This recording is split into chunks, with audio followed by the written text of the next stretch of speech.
Sir, എനിക്ക് എത്രയും പെട്ടെന്ന് ആ സേറയെ ഒന്ന് മീറ്റ് ചെയ്യാൻ പറ്റിയാൽ നല്ലതായിരിക്കും. എവിഡൻസിന് മുമ്പേ കോടതി പറയിക്കാനുള്ള പോയിന്റ്സ് ഒന്ന് ട്യൂട്ടർ ചെയ്യണം. എന്നാ ഇപ്പൊ തന്നെ വിളിച്ചു നോക്കാം. ഗൗതമിന് എത്ര വർഷം വരെ ശിക്ഷ കിട്ടാൻ സാധ്യതയുണ്ട്? 10 വർഷം വരെ കിട്ടിയേക്കാം, അല്ലെങ്കിൽ ജീവപര്യന്തം. It depends.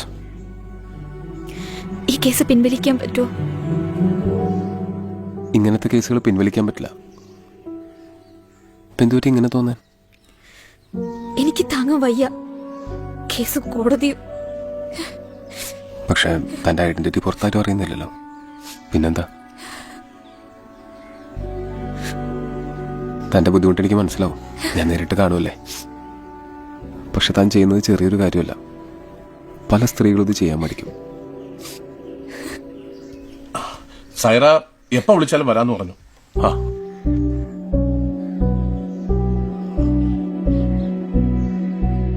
ഗൗതം, സേറയുടെ മൊഴി നമുക്ക് ഫേവറബിൾ അല്ലെങ്കിൽ കേസ് കയ്യിൽ നിന്ന് പോവും. I want you to talk to her. ഞാൻ പറഞ്ഞാലൊന്നും അവള് കേൾക്കണമെന്നില്ല. സേറ നിന്റെ ഫ്രണ്ട് അല്ലേ? നീ അവളോട് ഉള്ള കാര്യം തുറന്നു പറ. നിനക്ക് സേറനെ പോലും കൺവിൻസ് ചെയ്യാൻ പറ്റിയില്ലെങ്കിൽ നീ മറ്റുള്ളവരെ എങ്ങനെ കൺവിൻസ് ചെയ്യും? വേറെയും പ്രശ്നമുണ്ട്. എന്ത് പ്രശ്നം? മുഖത്ത് നോക്കി സംസാരിക്കുക ഗൗതം. എന്താ പ്രശ്നം എന്ന് പറ. ശരി, ഇതെല്ലാം നിങ്ങൾക്ക് പറയണമെന്നുണ്ടോ? ഉണ്ട്, പറഞ്ഞേ പറ്റൂ. ഇനി ഇതിൽ നിന്ന് നിന്നെ രക്ഷിക്കാൻ ഞാൻ മാത്രമേ ഉള്ളൂ എന്ന് മറക്കണ്ട.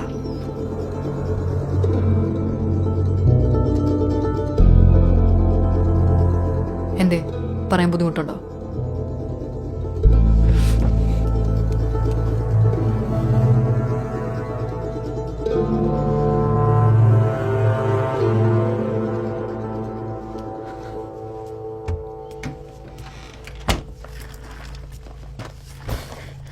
പറ. അനുഷയ്ക്ക് എന്നെ എനിക്കറിയായിരുന്നു അവൾക്ക് എന്നെ ഇഷ്ടമായിരുന്നു. സേറയായിട്ട് ഇത് നീ ഡിസ്കസ് ചെയ്തിട്ടുണ്ടോ? സൈറയാണ് എന്നോട് കാര്യം പറഞ്ഞത്.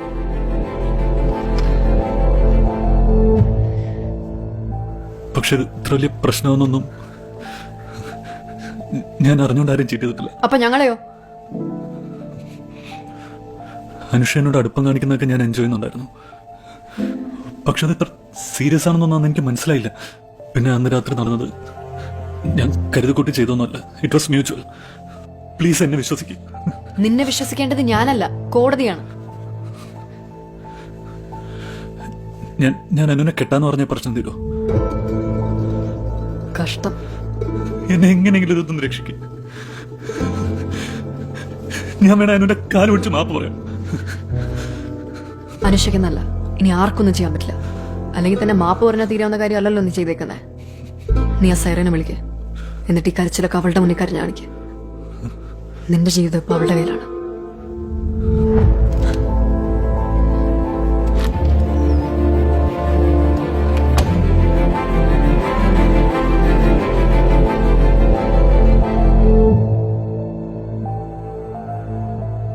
എനിക്കറിയായിരുന്നു അവൾക്ക് എന്നെ ഇഷ്ടമായിരുന്നു.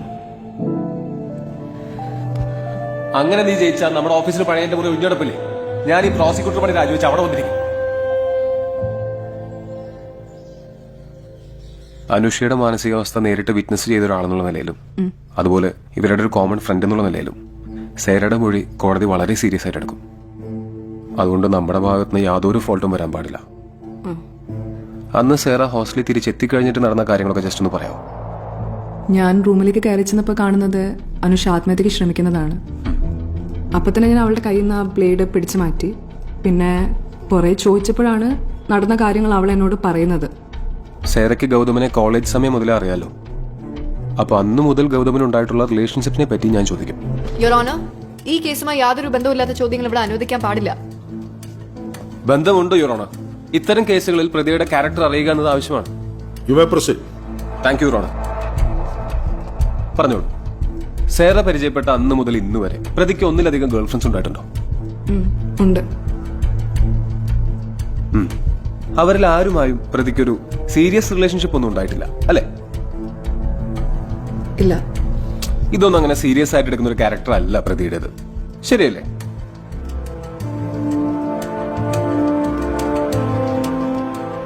ഗൗതമിന് കമ്മിറ്റ്മെന്റ് ഇഷ്യൂസ് ഉണ്ടെന്ന് സ്ഥാപിച്ചു കഴിഞ്ഞാൽ അടുത്തതാണ് ഈ കേസിലെ ഏറ്റവും ക്രൂഷ്യൽ ആയിട്ടുള്ള ചോദ്യം. അനുഷ ഗൗതമിനെ പ്രണയിക്കുകയും വിവാഹം കഴിക്കാൻ ആഗ്രഹിക്കുകയും ചെയ്തിരുന്നു എന്ന് സൈറ വിശ്വസിക്കുന്നുണ്ടോ?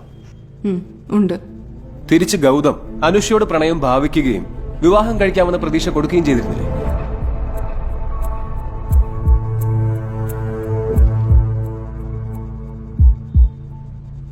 എനിക്കറിയില്ല. ഞാൻ ചോദ്യം ആവർത്തിക്കാം. വേണ്ട, ഞാൻ കേട്ടു. ഇതിനുത്തരം എനിക്കറിയില്ല.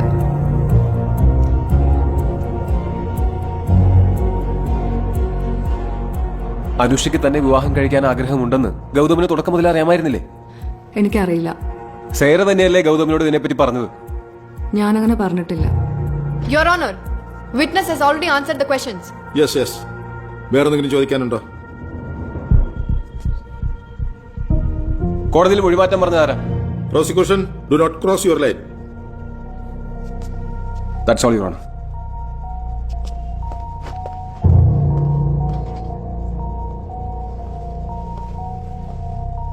സേറയ്ക്ക് ഈ കേസിലെ വിക്ടിമായിട്ടുള്ള ബന്ധം എന്താണ്? ഞങ്ങൾ ഹോസ്റ്റൽ റൂംമേറ്റ്സ് ആണ്. അനുഷ ഒരു നിർബന്ധക്കാരിയാണോ? Objection your owner.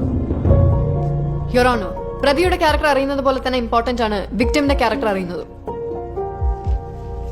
പറഞ്ഞോളൂ. വാശിയുള്ള കൂട്ടത്തിലാണ്. അനുഷയ്ക്ക് നിങ്ങളുടെ ഹോസ്റ്റൽ വാർഡനായിട്ട് എന്തോ പ്രശ്നം ഉണ്ടായിരുന്നില്ലേ? അതെന്തായിരുന്നു? അവള് ഓഫീസ് കഴിഞ്ഞ് വരുമ്പോൾ അധികം ലേറ്റ് ആവാറുണ്ടായിരുന്നു. ഇത് കുറെ ആയപ്പോൾ വാർഡൻ പ്രശ്നം ഉണ്ടാക്കി അവളോട് ഹോസ്റ്റൽ മാറാൻ പറഞ്ഞു. എന്നിട്ട് അനുഷ നേരത്തെ വന്നു തുടങ്ങിയോ? ഇല്ല. അപ്പൊ വാർഡനൊന്നും പറഞ്ഞില്ല? ഈ ഹോസ്റ്റലിന് കൊമേഴ്ഷ്യൽ ലൈസൻസ് ഇല്ല. അപ്പോൾ അവളതിനെപ്പറ്റി കംപ്ലൈന്റ് ചെയ്യുന്നു പറഞ്ഞപ്പോൾ പിന്നെ പ്രശ്നമൊന്നും ഉണ്ടാക്കിയിട്ടില്ല. അതായത് അനുഷയ്ക്ക് വാശി കയറിയാൽ ഏതറ്റം വരെ പോകാനും മടിക്കില്ല അല്ലേ? Your honour. You proceed. Thank you your honour.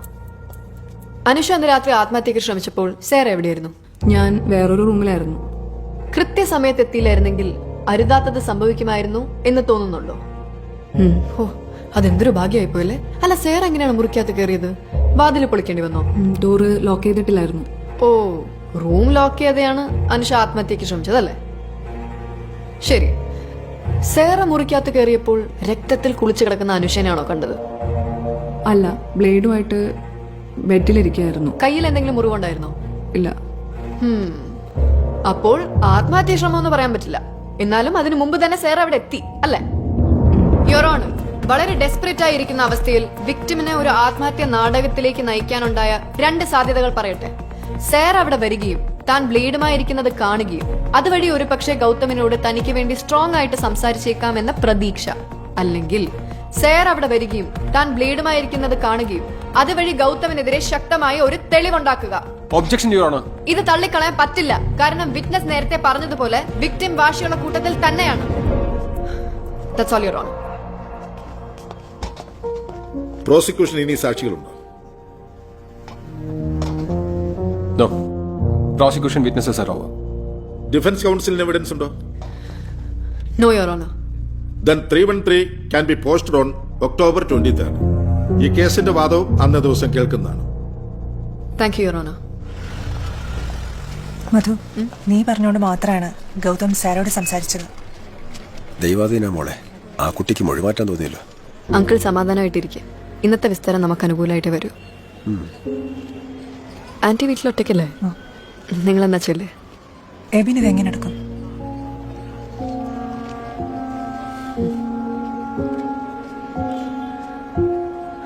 ഈ ഒറ്റ വിസ്താരം കൊണ്ട് ഞാൻ ഈ കേസ് പൂട്ടിയാനും ഉള്ളൂരെ. ഞാൻ തലങ്ങും വിലങ്ങും ട്യൂട്ടർ ചെയ്ത് കൊണ്ടുവന്ന സാക്ഷിയാ കൂട്ടി കയറിയപ്പോ മൊഴി മാറ്റിയത്. ഡിഫൻസ് നമ്മൾ വിചാരിച്ചോലോ അല്ലല്ലോ. അത് അവനെപ്പോലുള്ളവരെ രക്ഷിക്കാനാണെന്ന് ആലോചിക്കുമ്പോഴാ. നമ്മുടെയൊക്കെ തൊഴിൽ വേറെ, ആദർശം വേറെ. നമ്മളൊക്കെ പ്രൊഫഷണൽസ് അല്ലേ. അവളെ ന്യായീകരിക്കാനാണോ എന്നെ ഇങ്ങോട്ട് വിളിച്ചു വരുത്തിയത്? അയ്യോ, ആരെയും ന്യായീകരിക്കാനോ ഇതിന്റെ ഇടയ്ക്ക് റെഫറി കളിക്കാനോ ഒന്നും എനിക്ക് താല്പര്യമില്ല. ഒരു കാര്യം ഞാൻ പറഞ്ഞേക്കാം, കേസും കൂട്ടമൊക്കെ നാളെ അങ്ങ് തീരും. രണ്ടിന്റെ ജീവിതം കൊണ്ട് കളഞ്ഞേക്കരുത്. എത്ര നാളെന്ന് വെച്ചാടാ ഇങ്ങനെ 2 മുറി കിടക്കുന്നത്?